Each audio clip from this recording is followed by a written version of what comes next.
Kanwaljit Singh Bakshi. Thank you, Mr. Speaker, for the opportunity to speak on the third reading of the Gambling Harm Reduction Amendment Bill.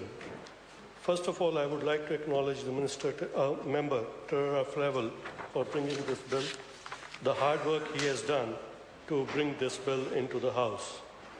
Mr. Speaker, I would like to touch, first of all, from the Indian history aspect, the harm of gambling. Many of the members might have heard the war of Kurukshetra, which is mentioned in the epic of Mahabharata. About 100,000 people at that time lost their lives about 5,000 years ago. And cause of that war, the starting point was gambling. So we saw that historically also, the gambling has been causing harms to our society. National is committed for problem gambling seriously. This bill enables the commitment and harm minimizations to the society. In addition, the government has committed about $55 million to problem gambling strategy, which focuses on giving people the assistance they need.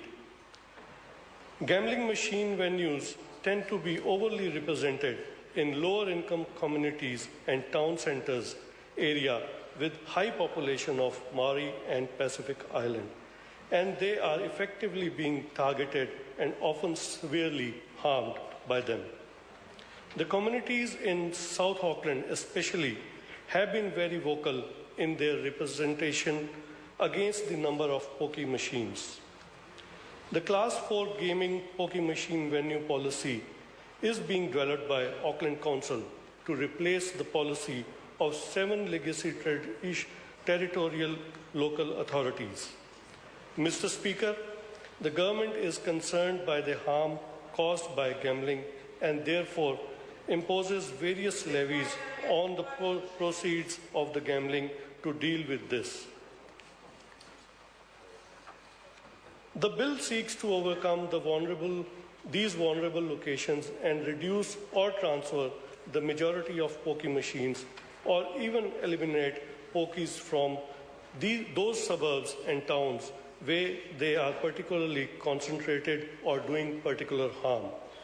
In fact, many communities at risk have voiced their feeling concerning the pokies in their area and have been successful in having them removed. Mr. Speaker, the bill specially required all pokie machine trusts, corporate societies, and other distributions of the proceeds of the gambling machine to return at least 80% of these funds generated by the gamblers' losses on local pokie machines back into the charitable organizations that are meeting priority needs in the same local area. The original bill would have required 80% of the gambling proceeds to be distributed in the local area where they are raised. The Select Committee recommended that the introduction of regulation-making power instead. We can achieve the same outcome through regulation, which is more flexible and will enable us to consider issues such as national or regional groups who receive funding from the gaming societies. Gamblers who experience problems with their behavior when using pokie machines will benefit by the $55 million 3-year strategy for the problem gambling. The provisions will include frontline assistance and support in terms of safe gambling practice and rising awareness of the dangers of gambling. $25.3 million for frontline intervention service to assist people with the gambling problems. $20.5 million are allocated for public health service, particularly prevention activities to encourage safe gambling practice and danger represented by the gambling. $6.6 million are allocated for research and evaluation. The original bill would have allowed councils to shut down venues and ban gambling. This method would have been too extreme. Many councils have sinking lid policy, which requires that no new licenses can be granted for the pokie venues and machines, and cannot be transferred if the venue closes, which also means that over time the number of venues and pokie machines will be reduced. However, the Select Committee supports the transfer of venues from low socio-economic neighborhood into other areas like CBDs. Mr. Speaker, the original bill also recommended that council, rather than gaming societies, should distribute funding. We support a continued role of gaming societies. The Select Committee are addressing these issues through wider package of reforms which will be introduced later this year, and as Minister Honourable Chris Tremaine has mentioned in his speech.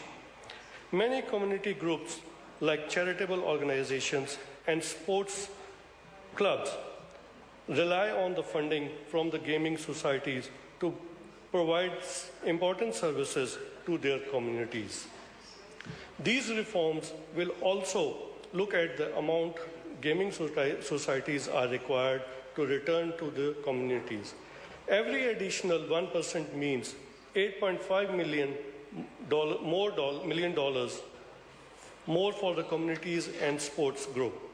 We are also looking at simplifying the way societies pay bars and pubs to host gaming machines. One way is perhaps to extend licensing and renewing their licenses as an incentive for the venues to meet these criteria. Mr. Speaker, regarding the racings, the original bill recommended that the racing be removed as authorized purpose for the gaming funding. We do not support this due to the impact it would have on the racing industry. The Select Committee's changes make part of the bill easier to implement while removing some parts that were not supported by the submitters.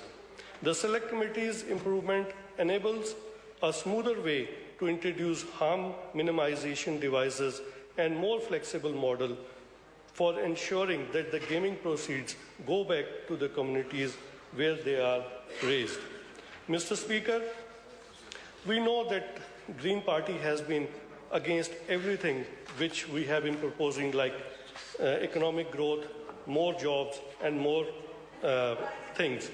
But today, they have proved that they are anti-rugby also.